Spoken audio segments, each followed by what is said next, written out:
નમસ્તે મિત્રો, સ્વાગત છે આજના વિડીયોની અંદર।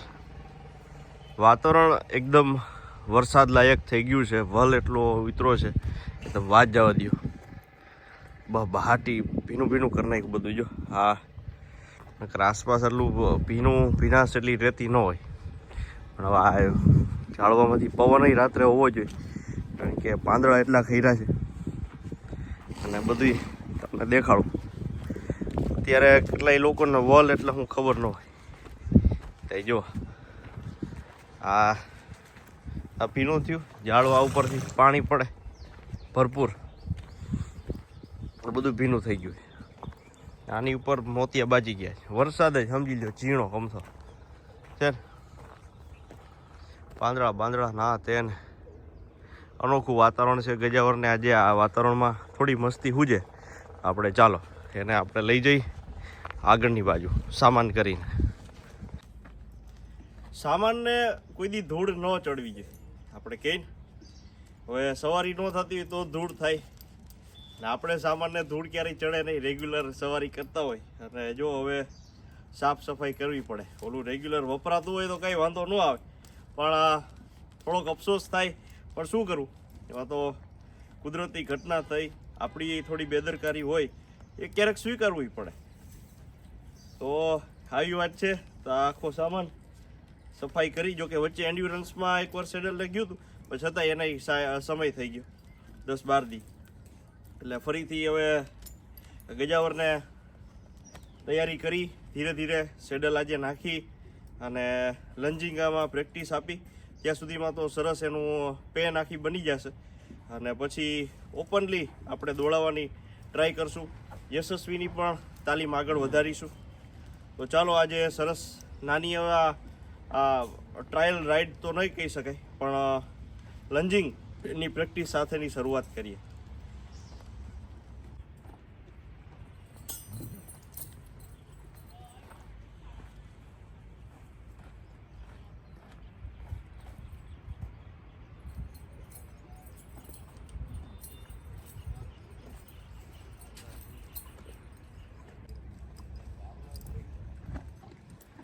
તો ઘણા બધા મિત્રો મને કહેતા હતા કે તમારો ઘોડો ખોલ્યા પછી થોડીક તકલીફ થાય આમ તેમ, પણ હજી કદાચ આપણું ડિસિપ્લિન એ ભૂલેલો ન હોય એવું મને ક્યાંક દેખાઈ રહે, કારણ કે આટલા અંદાજિત 2-2.5 મહિના પછી આપણે સીધું આજે સેડલ કર્યું છે, એક પણ ઉંકારો ચુકારો નથી કરતો, તો આપણા માટે પ્રભુની કૃપા કહેવાય। બાકી ઘોડાને સામાનમાં જ સૌથી વધારે તકલીફ થાય।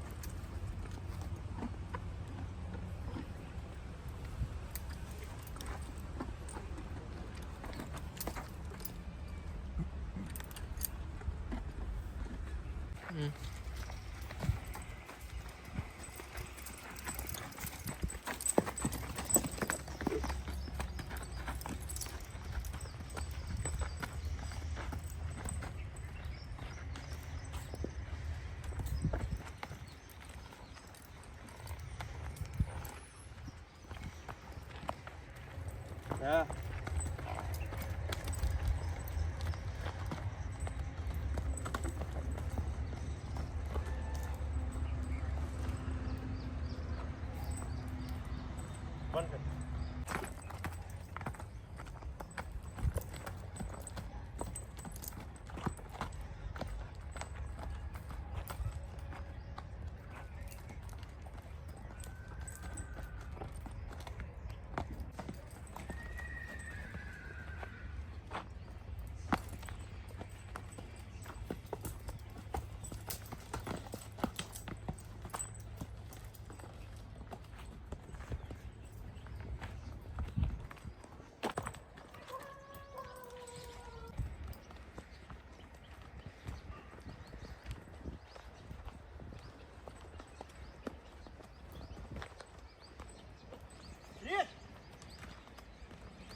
બસ.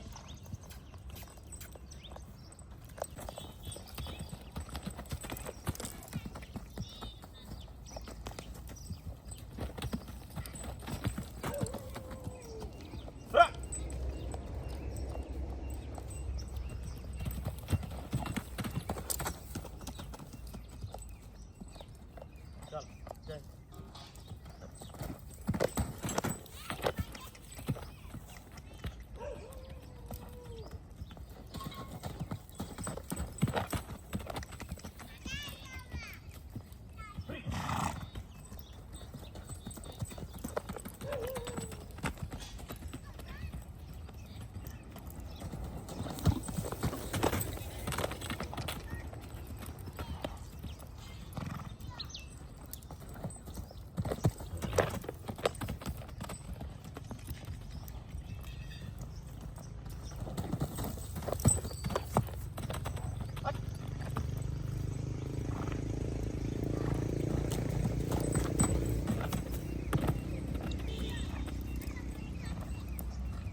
બસ.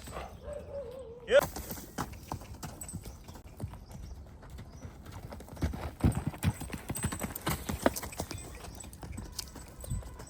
બ્રેક.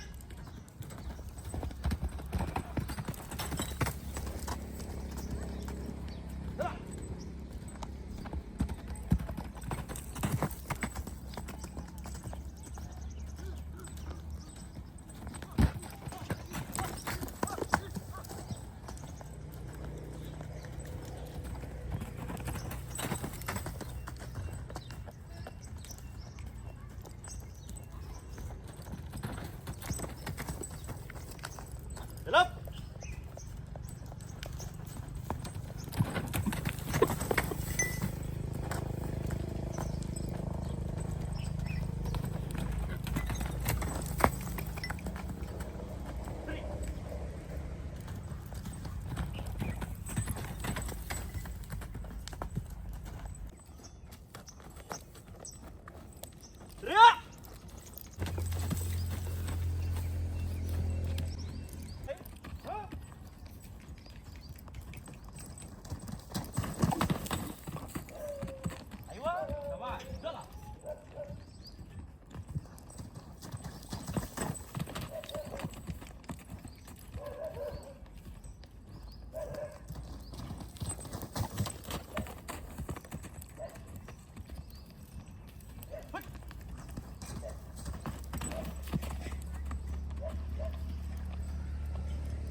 एकदम धीमे धीमे धीमे सवार धीमे ये बात रोड ये बात चला थोड़ा दूर चाल चलो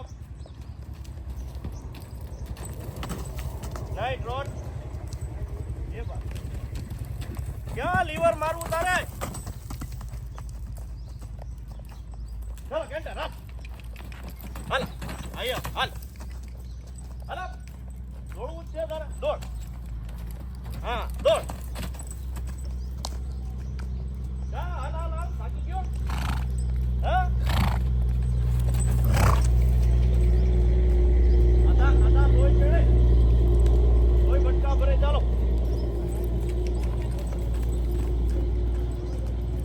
સૌથી મહત્વનો ફાયદો એ છે કે જો ચોકડું થઈ ગયું અને લગામય નીકળી ગઈ તો ઘોડાને ધારો કે આવી રીતે પ્રેક્ટિસ આપીને ક્યાંક ચરાવવા મૂકવું હોય ખવડાવવા મૂકવું હોય તો આખી લગામ ચોકડું મોયડો નીકળી જાય ટૂંકમાં લગામ ને એવું. અને જો મોયડો એમને રહે એને મજા આવે.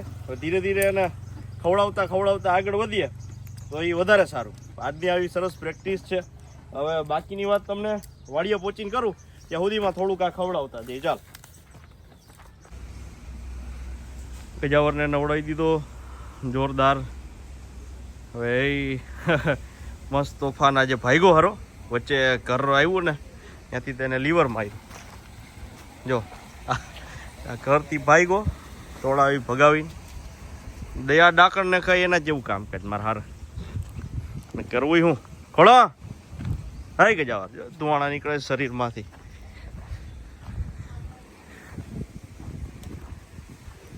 ક્યાં ભાગ્યો તો હે? ધીરે ધીરે બોડી કવર થતું જાય છે અને દેશી ખોરાકથી જ આપણે આગળ વધીશું. કોઈ ફીડ કે તે વસ્તુ આ તે નહીં, કારણ કે એની આફ્ટર ઇફેક્ટ શું હોય એ આપણને ખબર નથી. એટલે આપણે બને ત્યાં સુધી દેશી ખોરાકથી જ આપણે આગળ વધીશું, હે ને? થોડો ડાયો મસ્ત મજાનો કેસવાડી આ તે વાળ. જરા શું થાય છે? ક્યાં ભાગ્યો હતો બેટા?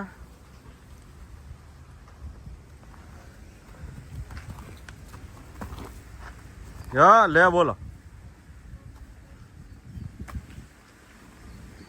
માનો પ્રેમ તમે જોઈ શકો છો. માં અને દીકરો બે રમે છે.